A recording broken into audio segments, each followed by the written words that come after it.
Karen 14. remembered her remote for her phone and I forgot mine, so that is life. Okay, I guess I'll start. Yeah. All right, welcome back everybody. We are here for episode 14. Woohoo! We're so glad to be back again. We want to thank you guys for all the very nice reviews, and people are leaving us all 5 stars. So Yes. you're 5 stars in my heart. Thank you that's guys. Awesome. We are Thank loving you. reading your reviews, and we appreciate each and every one of them.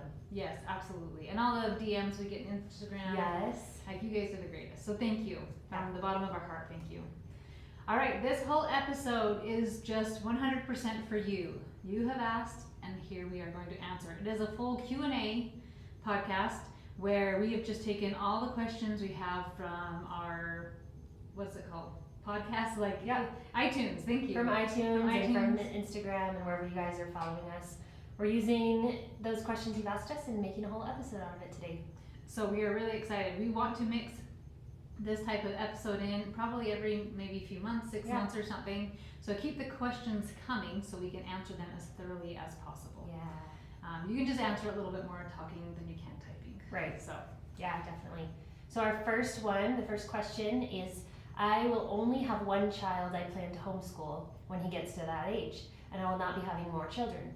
A lot of the advice you have is great, but it pertains more to larger families. Do you have any advice or tips for teaching only one child? this is such a great question. It is a great question because both of us have multiple children. Megan has a larger family, and I mean 4 kids is good sized as well. Right. And so it seems like most often, and most of our friends also have large families, so that's where our experience comes from. But we do have some tips for you and some ideas to help you and those of you that are teaching just one child. Yes, and we do actually have in our co-op last year, we had a mom who had just her youngest child. Mm-hmm. Yeah. Her other kids were grown up, and she had one child and she's homeschooling. I know people who have other kids in school, so they're only homeschooling one child at their house. Right. So it's totally doable, Uh-huh. and you can have a lot of success with it. Yeah, so a couple of tips that we thought of. I would suggest, if you just have the one child, to do a lot more social activities with them. You can join a co-op or schedule in some planned friend time with them so that they're for sure getting some interaction outside of just you. We all need that. Nothing's wrong with you, Yes. but we all need a little break from just the one-on-one every so often. Absolutely. It's also, what will be fun about one kid though is they get one-on-one attention. Yeah, it's such a good benefit. If you think about in school, there's going to be classrooms of 30 or more kids sometimes, and how little one-on-one instruction they would ever get, if any. And so those kids that are just being taught, just the one by just their mom, what an amazing blessing it is for them and how well they're going to learn. I think it's pretty cool. Yeah, and you can really follow their passions. There are things that they're interested in.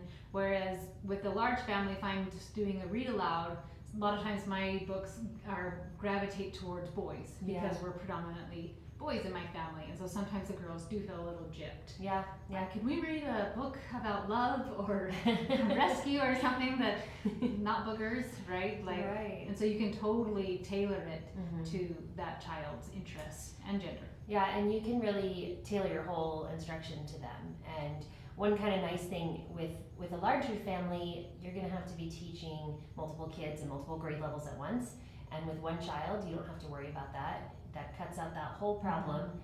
You won't even have sibling fights going on. So that's kind of awesome, and I am jealous of that.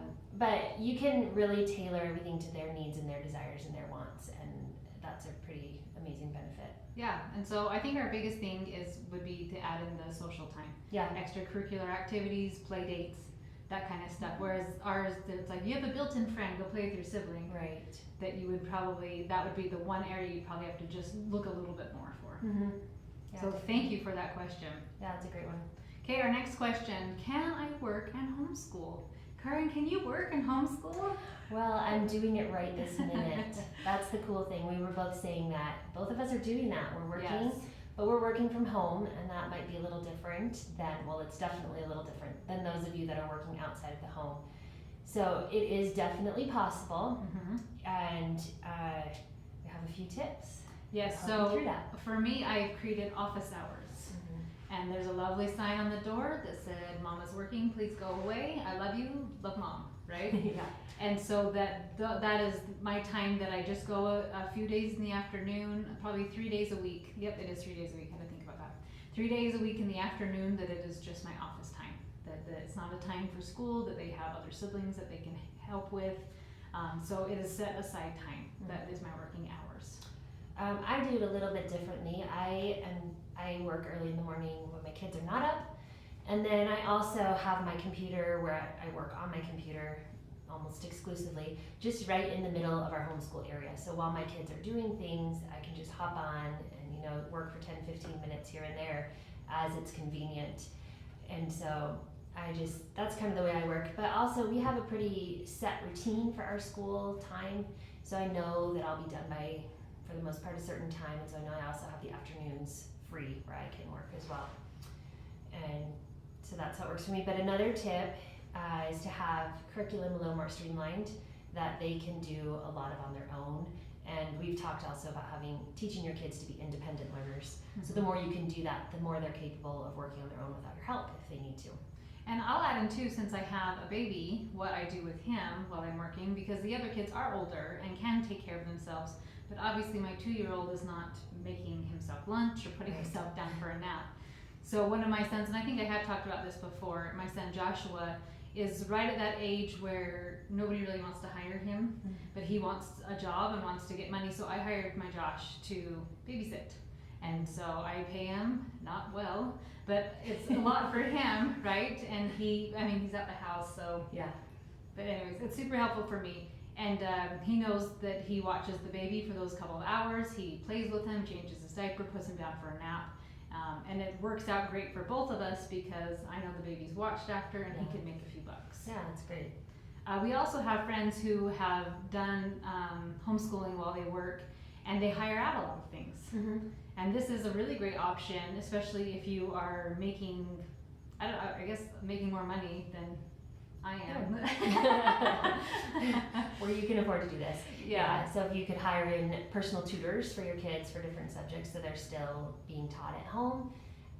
You could also hire in, meal plan, cooking service, so like a chef. our friend hired a chef, and so her kids would cook with the chef, and so it killed 2 birds with 1 stone, because it was meal prepping for the family, and her kids were learning this fun cooking skill. Right, yeah.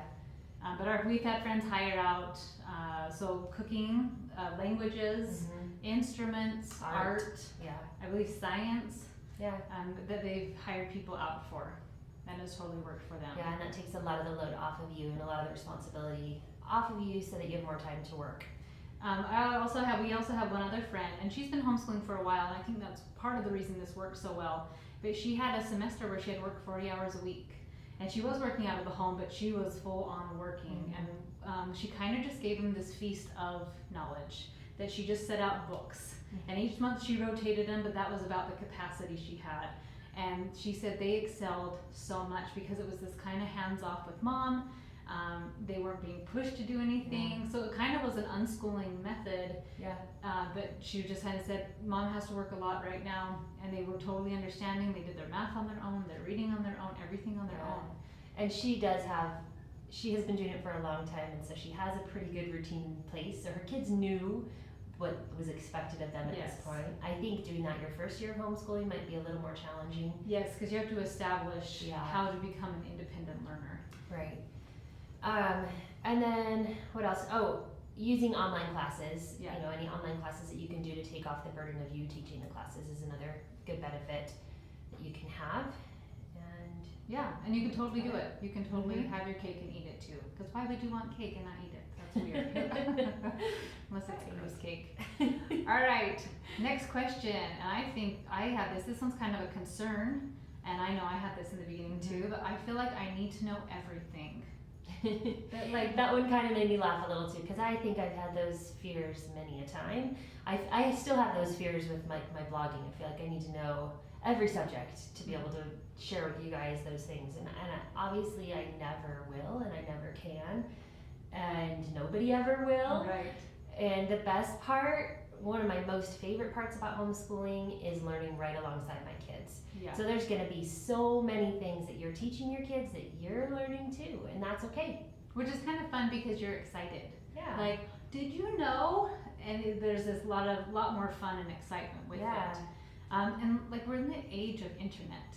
You don't have to know hardly anything. That's Like you true. Google that business. You don't even have to know your own phone number anymore. Yeah. I don't even know my kids. I It's don't just either. saved under their face. But you don't have to. Like you Yeah. Google it when someone Right. says, "Hey mom, I wonder, do you know?" And I was like, "No, but the internet does." Yeah. Obviously, I'm not just sending my kids to the internet all the time. They're like, "Do you know when Napoleon bought did the Louisiana Purchase trade?" Like, 18 something. but also just along the line, if you have a good curriculum, it's gonna just guide you right through any of those things. You know, if you have the books you need, it's gonna help you, and you're not gonna need to know everything. It'll give you a step by step. It'll give you a teacher's manual. It'll give you all that you need to help you through the whole process. So you really truly don't need to know all these things. No, and that's what my language arts program has. We've talked about Good and Beautiful, we both use, and they have a teacher's guide. And a lot of times I'm like, that looks right, and then I go check it. I'm like, just kidding, I was just messing with you. I know, I've done that too. Where you think you know, and hey, guess what? No. Yeah. So, like, to let that load go. You don't have to know everything. You don't know everything in being a mother, a wife, a person, a human. Like, it's all a learning experience. Yeah. So let that one go. All right, next question we have. I'm terrified of being with my kids 24/7 with no breaks. Another fear, not so much of a question, but a fear. Yeah. And a big one, and one that we've all experienced. So when I looked at this question, it was funny to me because I looked at it and I was thinking, you never really are with your kids 24/7. Even with maybe a newborn, right? Like a nursing newborn, you are with a lot. But other than that, your big kids go out and play. They sleep, you sleep. And so that thought of I'm going to be stuck with them for 24/7 is not bringing you peace. Maybe 27 or 18/7. Right? Like you're not going to be with them. So it's not all the way true, but if you keep telling yourself like I'm always with my kids, then your brain is going to constantly look like, see, I didn't get a break today. Oh, I didn't get a break again. Yeah. So it's kind of first getting into that good headspace. Like, okay, I don't have to be with them all the time. It is more than people who have their kids in school. So what are some tips, like, because you are with your kids more than the traditional public school kids? So we've talked about our mom time on another episode. I think that's really important as homeschool moms. It's our Mother's Day, like treat yourself. It was, yeah. And I think that's a huge, huge important episode if you're worried about this, is to figure out how to make some time for yourself. And your spouse will help you with that, or your mother-in-law, or whoever it may be, your mother. They can help you if you don't have anyone home with you. But make some time and build in some breaks for yourself so that you feel less of this worry. And then we have a friend who does quiet time with her kids. And her kids are bigger. I think her oldest is 10 or 11. She's 11. And she still does this with her kids. I think it started with her nap time, but she kept it going so that there's a certain time of day where they have to be completely quiet. And she goes and takes a nap. It blows my mind. I know. So the kids have to be perfectly quiet, whether in their rooms or just sitting on a couch, whatever it is, but they can read, they can do only quiet activities. And it happens every single day, and she gets her nap is what she needs to make it through the rest of her day, or whatever it is you need. Maybe you just need to be alone in your room and read for a half hour. Maybe you need a nap. Maybe you just need to go on a run. Whatever it might be, make that time for yourself in some way. And I was going to say, and do it without guilt, because one of the things I struggle with is I kind of have a scarcity mindset sometimes. Like, I only get my kids for so long, and especially now when they're getting older. Yeah. I'm like, well, I'm a bad mom if I go and I leave. Like, I'm okay if I leave and dad's there. But if dad's not there, then I'm like, oh, I'm neglecting my kids. I feel that way too. And so I've been I had to kind of tell myself, it's okay that I want to go do something for myself that's frivolous. Like, maybe I want to go shopping. Maybe I want to take a nap, right? Those are things like just leave the house. I want to go drive and eat a cheeseburger in peace, right? Like, whatever it is, don't add guilt to it. Right. Another thing you can do is just to sign them up for some weekday activities where you can drop them off. And they're away for an hour or two from you, and you just have that little bit of a break that just helps refresh you. Yes, I did that after I had my 6th baby. My oldest was only 9, so I had 6 kids under 9. And I found a co-op class that was a drop off, and I got an hour and a half or 2 hours, and I had the baby, but I didn't have the other 5, and it just kind of gave me that refresh, like, I'm still in this for the long haul, I still love them, but someone else is going to teach you for just a day. Yeah. And then just finally, you do kind of get used to it. I love this thought. When your kids are in school, the thought of bringing them home all the time seems really scary and frightening because you're so used to that alone time. But when you've been doing it for a while, and me, I've never sent my kids to school, it's just sort of a part of my life. And for me, it's kind of the opposite. I get sort of stir crazy when they're gone for long periods of time, and I don't know quite what to do with myself. So you do get used to it to the point where you miss them when they're gone. Yeah, absolutely. And they really do, like, and it's funny because my oldest two, they are at work all the time and they're involved in their own things and dating and friends and whatnot, and so they will eventually leave. So and try to enjoy it. It's easy to say when your kids are a little bit older, as like during when you're in the thick of the little kids' chaos, but you won't always be with them 24/7. Yeah. All right, next question. I like this one a lot too. I have tried homeschooling. I like all your questions. I should just practice with that. I have tried homeschooling before and it didn't go well. How do I get over my fear and try again?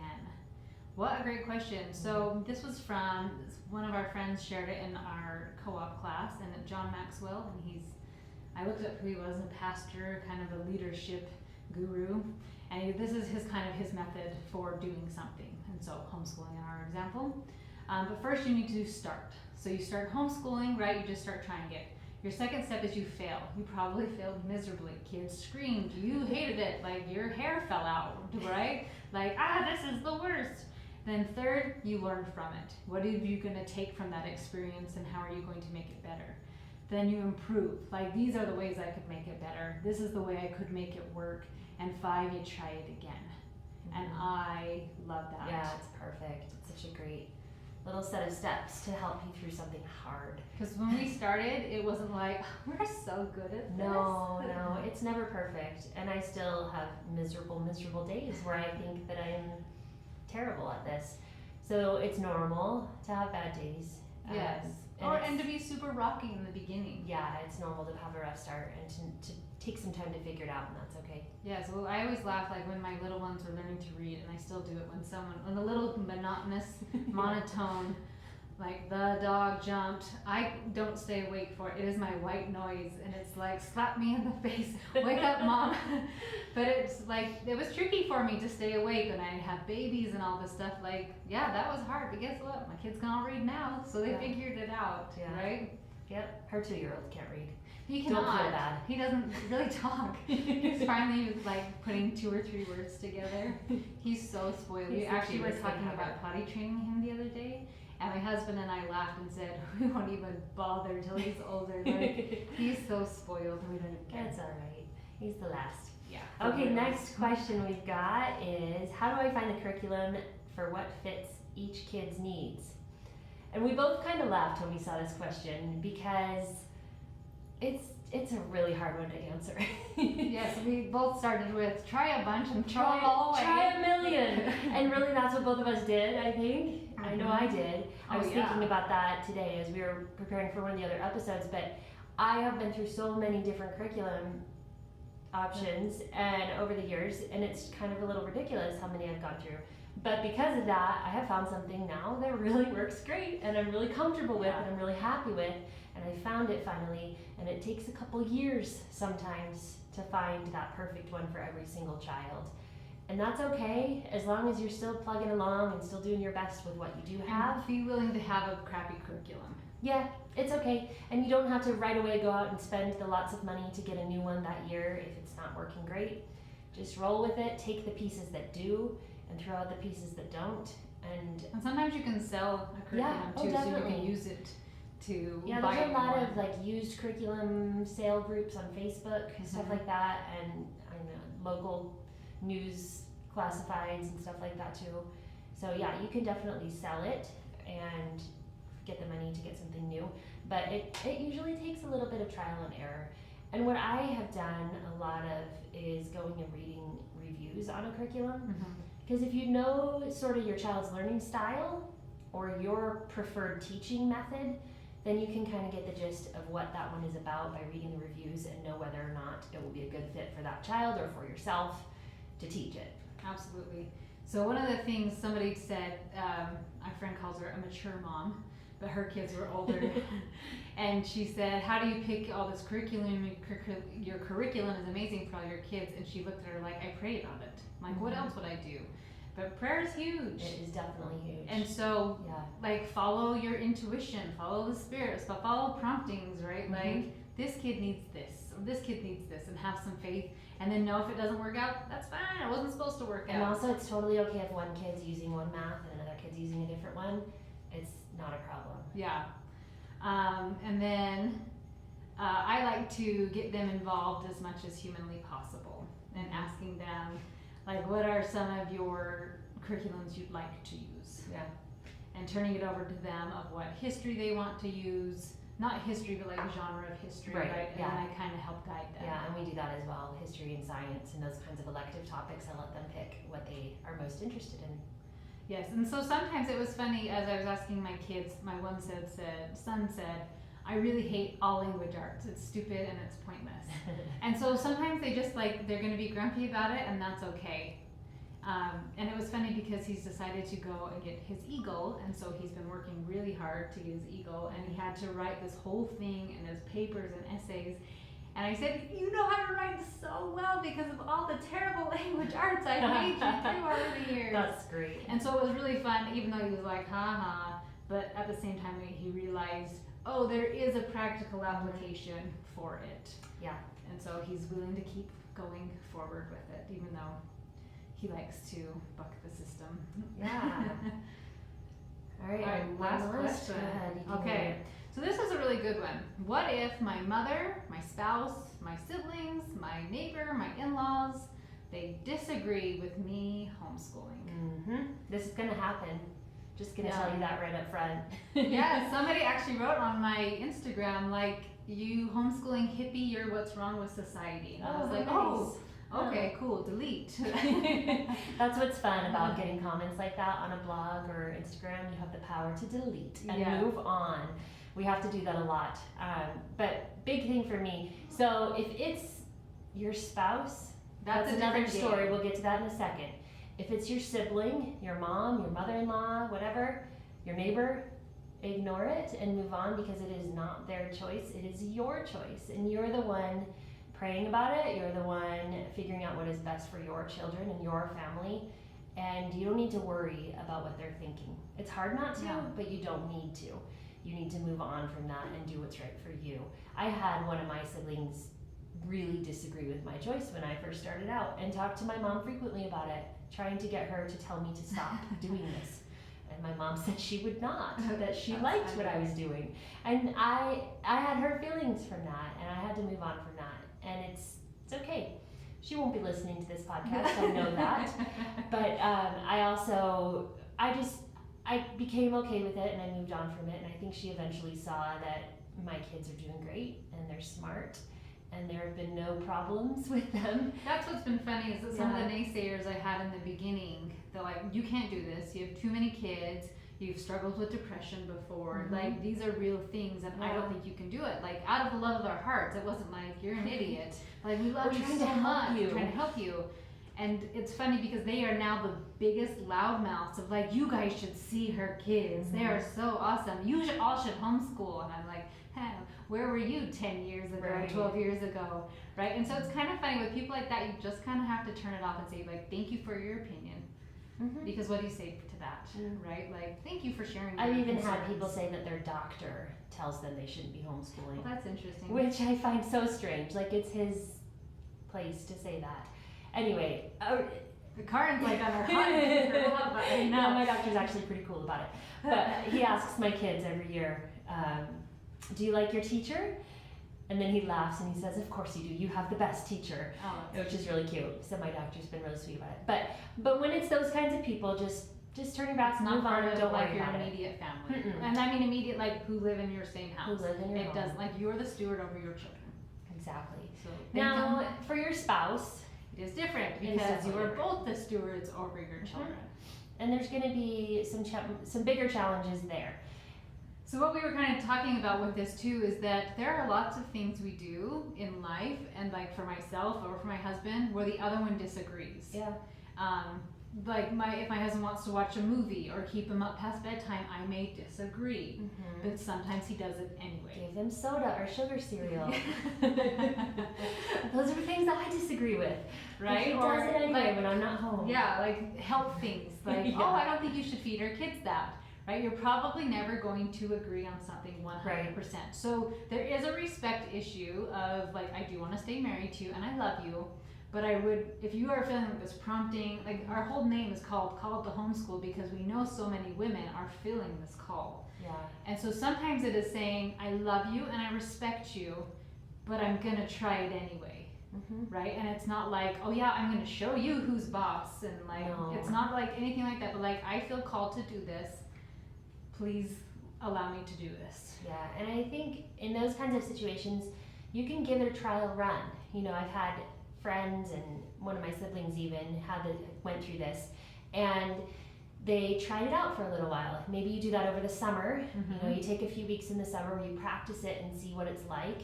Maybe you take a semester where you're trying it and don't put the kids in school. Maybe it's just part-time from school where you just are doing their math and their language arts at home or something like that.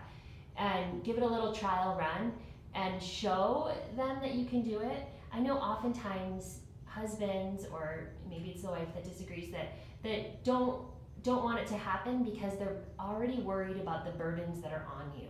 And I've seen that many times where, like for my husband, for example, he would say, I don't want you to have to take on another thing.